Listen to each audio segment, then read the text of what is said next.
Lectura de la carta a los Hebreos. Hermanos, todo sumo sacerdote, escogido entre los hombres, está puesto para representar a los hombres en el culto a Dios, para ofrecer dones y sacrificios por los pecados. Él puede comprender a los ignorantes y extraviados, ya que él mismo está envuelto en debilidades. A causa de ellas, tiene que ofrecer sacrificios por sus propios pecados, como por los pecados del pueblo. Nadie puede arrogarse este honor. Dios es quien llama, como en el caso de Aarón. Tampoco Cristo se confirió a sí mismo la dignidad de sumo sacerdote, sino aquel que le dijo: Tú eres mi hijo, yo te he engendrado hoy. O cuando dice otro pasaje de la Escritura: Tú eres sacerdote eterno, según el rito de Melquisedec. Cristo, en los días de su vida mortal, a gritos y con lágrimas, presentó oraciones y súplicas al que podía salvarlo de la muerte.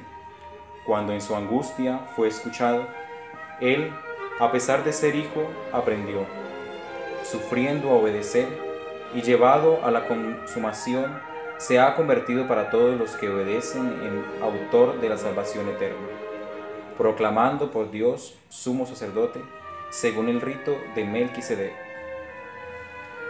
Palabra de Dios.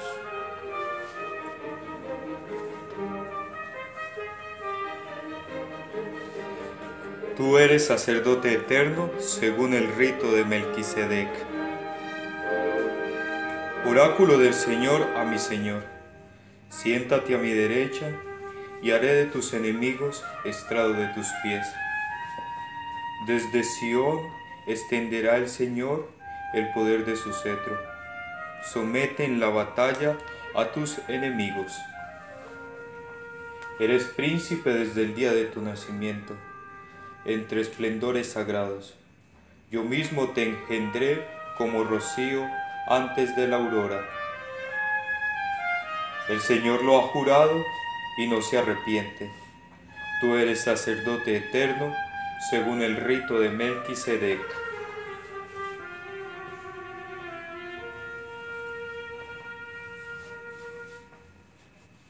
Del Santo Evangelio según San Marcos. En aquel tiempo, los discípulos de Juan y los fariseos estaban de ayuno. Vinieron unos y le preguntaron a Jesús: los discípulos de Juan y los discípulos de los fariseos ayunan, ¿por qué los tuyos no? Jesús les contestó: ¿es que pueden ayunar los amigos del novio mientras el novio está con ellos? Mientras tienen al novio con ellos, no pueden ayunar. Llegará un día en que se lleven al novio. Aquel día sí que ayunarán. Nadie le echa un remiendo de paño sin mojar a un manto pasado, porque la pieza tira del manto lo nuevo de lo viejo y deja un roto peor. Nadie echa vino nuevo en odres viejos, porque revienta los odres y se pierden el vino y los odres. A vino nuevo, odres nuevos. Palabra del Señor. Hermanos, ante la palabra que el Señor nos regala hoy, hablemos de sacerdote. Sí, para algunos de nosotros es un término muy familiarizado y le decimos padre, en referencia a la paternidad que ejerce en nombre de Dios. Pero sacerdote solo hay uno, que es Jesucristo. Los demás que hemos sido instituidos ministros en orden a ese sacerdocio, lo ejercemos en su nombre como partícipes de ese gran cuerpo que es el sacerdocio de Cristo en la iglesia. Entonces, el único sacerdote es Jesucristo, porque Él sabe ofrecerse, y su ofrecimiento es en la obediencia hasta el sufrimiento, nos dice hoy la primera lectura. Es también puente, por eso le decimos pontífice, porque a través de su muerte y resurrección nosotros pasamos a la unión con el Padre, que ha venido a buscarnos a los que estábamos separados por causa del pecado. Entonces tenemos estos elementos para meditar hoy. Y también para que los que tienen amigos y los que me escuchan a mí, me siguen a través de esta experiencia, oren por aquellos que en nombre de Jesús hacemos presente en la realidad cotidiana su sacerdocio. Que tengamos sus sentimientos, que sepamos entregarnos, que sepamos obedecer hasta el final, así haya momentos que nos cueste el sufrimiento por la obediencia que no nos gusta muchas veces vivir. Tenemos pues un puente para pasar a la felicidad eterna con el Padre, dice a través de Jesús, porque Él ha ofrecido el único sacrificio verdadero. Él ha sido el Cordero de Dios que quita nuestro pecado. Y Él ha venido a buscar y a salvar lo que estaba perdido.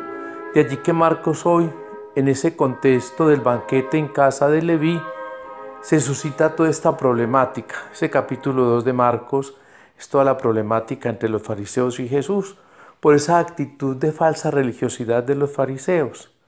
Y si bien han criticado en versículos anteriores de este capítulo 2 que Él coma con pecadores, ahora preguntan sobre el ayuno. Sí, muchas veces el hombre se carga de sentimientos religiosos, de prácticas religiosas, y le da a las prácticas de piedad y religiosidad un valor absoluto, lo cual no es lo lógico ni lo válido. Entonces nosotros estamos llamados también a reevaluar nuestras actitudes religiosas. Lo importante es que Jesús sea el centro de mi vida, sea el Señor de mi historia. No me cansaré de repetir eso. Seré el predicador que más diga eso. Y tener la experiencia personal con Jesús. Y para ello hay que tener un corazón nuevo y un espíritu nuevo, para recibir ese vino nuevo del Evangelio. Nosotros no tenemos toda la cultura vinícola acá en Colombia, entonces no sabemos entender esta realidad. Miren, los toneles se desgastan, o los barriles, como los llamen. Y cuando el vino es nuevo, también si el barril es muy viejo, ya tiene el sabor de otros vinos. Es más, se puede perder el vino. Lo mejor siempre es lo nuevo.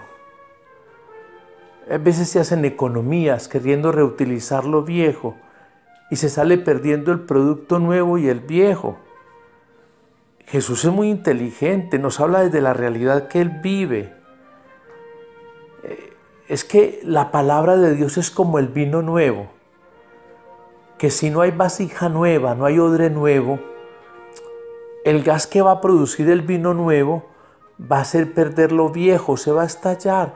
Por eso los fariseos no son capaces de aceptar ese vino nuevo que tiene el gas del amor, el amor al enemigo, el amor al que no es de mi raza, ni de mi pueblo, ni de mi color, ni de mi lengua, ni de mi condición social. Eso hace reventar a una sociedad religiosa que tiene unos parámetros que se convierten en idolátricos y fanáticos. Y sería muy importante mirar que la idolatría, el asunto no es tanto de imágenes y de adoración de imágenes, hay que entender también que es la adoración.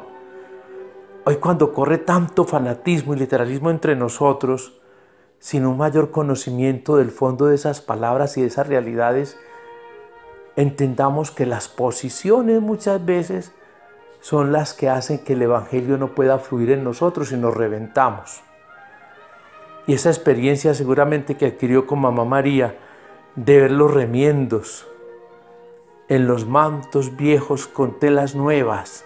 En aquella época no existía lo prelavado, sanforizado.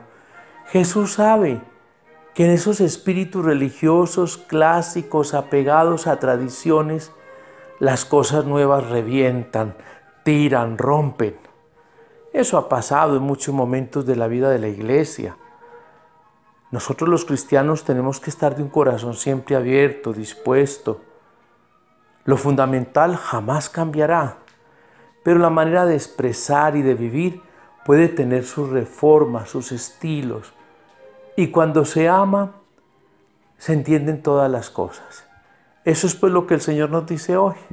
Entonces acerquémonos a este sacerdote que se ha ofrecido como el Cordero, que se ha convertido en el puente que nos une con Dios Padre, y acerquémonos con un estilo de vida nueva, en la alegría de saber que estamos contentos porque tenemos el esposo que triunfó.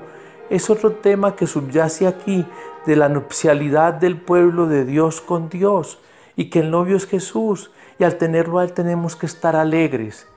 Y por eso tenemos que tener una actitud de corazón nuevo para recibir el vino del don del amor de Dios para gastarlo con nuestros semejantes. No nos dejemos remendar, no nos dejemos poner ideologías ya pasadas. Abrámonos a todo lo nuevo desde el espíritu del Evangelio y que nuestra vida esté llena de alegría y de esperanza. Que no nos reventemos, que no nos resistamos. Por el contrario, que tengamos siempre espíritu de apertura a todo lo nuevo que venga del Espíritu de Dios. A todos mi bendición en este día, Padre, Hijo y Espíritu Santo. Feliz día en el Señor.